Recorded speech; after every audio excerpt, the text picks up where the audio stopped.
आज आपण बघणार आहोत तुला जपणार आहेचा एपिसोड रिव्ह्यू. कालच्या भागात आपण बघितलं की अथर्व सगळ्यांना सांगतो की हो, मीराच्या बहिणीचा शोध लागला आहे.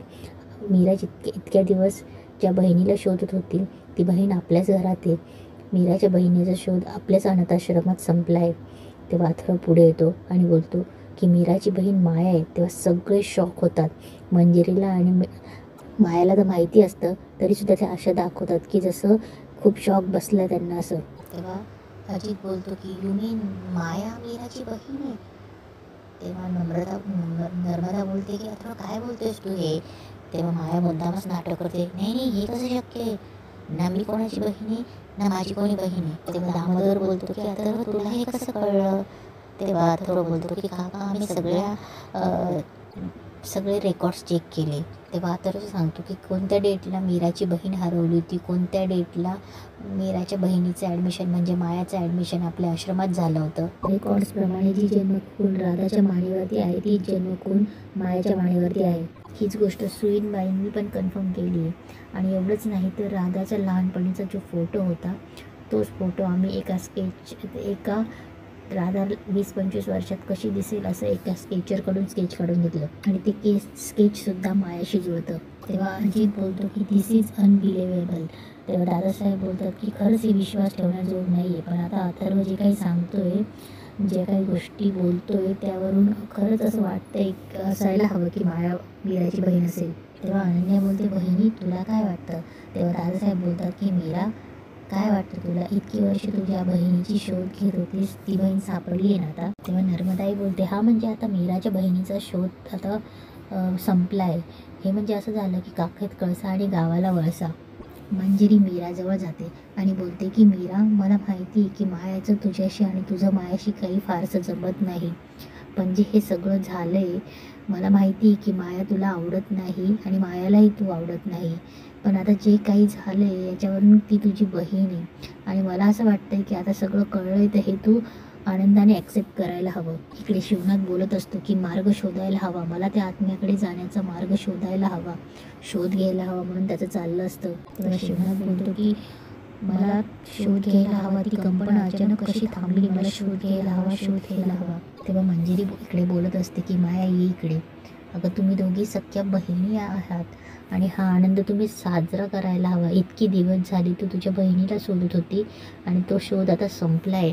पुन्हा मंजिरी मायाला बोलवते आणि बोलते की ये इकडे. तेव्हा मंजिरी बोलते ये तुझ्या बहिणीच्या जवळ ये माया. तेव्हा माया डोळे पुसते. तेव्हा माया रडत रडत मागून येत असते. तेव्हा मंजिरी बोलते माया मिठी मार तुझ्या बहिणीला. तेव्हा मंजिरी पुन्हा बोलते माया अगं मिठी मार मीराला. तेव्हा मीरा तिथून निघून जाते. तेव्हा अनन्या बोलते की अगं वहिनी.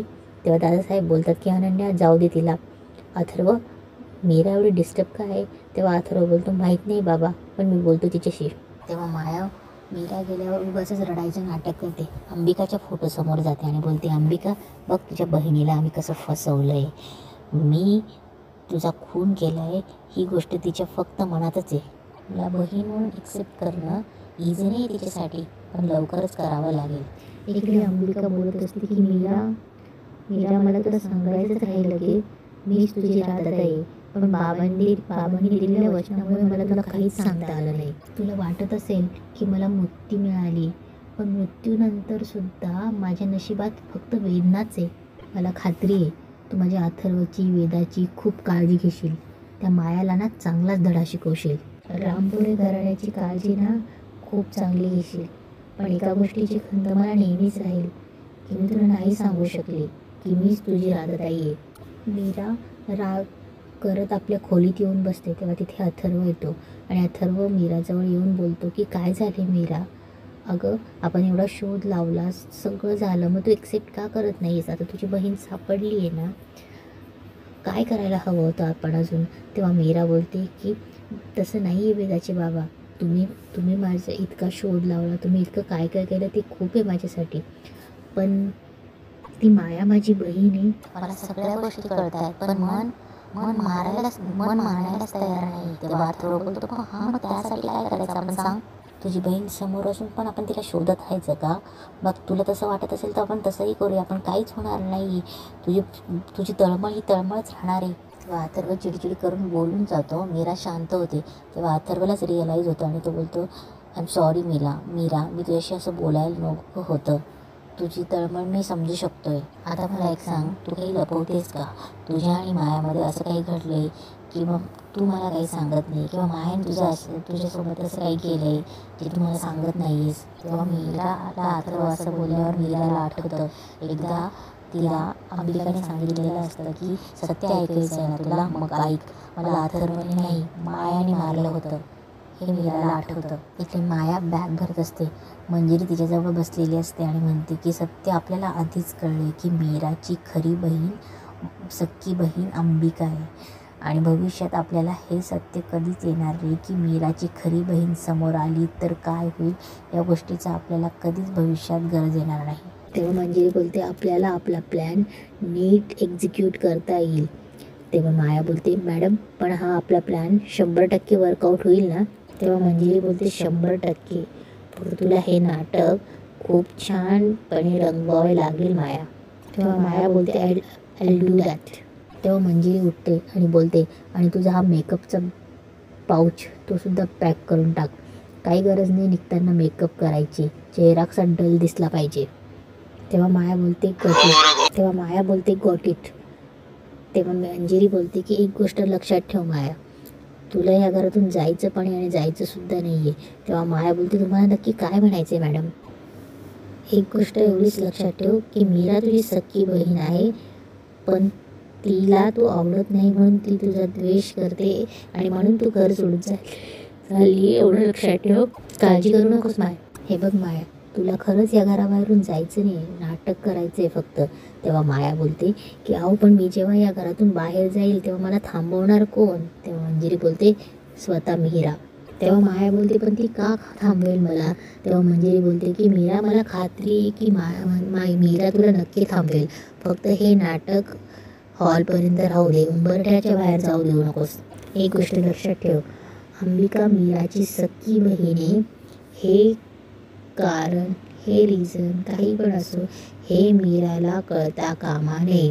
तेव्हा माया बोलते, हेच रिझन आहे की त्यामुळे मला वाटतं की मला मीरा थांबवणार नाही. तेव्हा मायाला आठवतं. माया बोलते, कारण मीच तिच्या बहिणीचा, आणि मायाला सगळं आठवतं की ती अंबिकाला कसं मारते ते. इकडे अथर्व मीराला बोलत असतो की मायाने असं काही केलंय जे तू मला सांगत नाहीयेस. तेव्हा मीरा तिथून उठून जाते. तेव्हा अथर्वही उठतो आणि बोलतो मीरा. तेव्हा अथर्व मीराला सांगत असतो की मीरा बघ, माया तुझी बहीण आहे, ही गोष्ट सोडून देता येणार नाही. रक्ताच्या नात्यात काही गोष्टी सोडून द्याव्या लागतात. वाद विवाद, आर्ग्युमेंट्स या गोष्टी नात्यांपेक्षा मोठ्या नसतात. या गोष्टींचा विचार करून बघ, तुला या गोष्टी एक्सेप्ट करायला विचार पडेल. तेवढं तिथे अनन्या येते आणि बोलते, दादा मीरा वहिनी सॉरी, पण ती माया घर सोडून चालली आहे. तेव्हा अनन्या बोलते की हो, ती मीरा खाली आहे, बॅगवर घर सोडून चालली आहे. तेव्हा अथर्व बोलतो की आणि वेदा कुठे?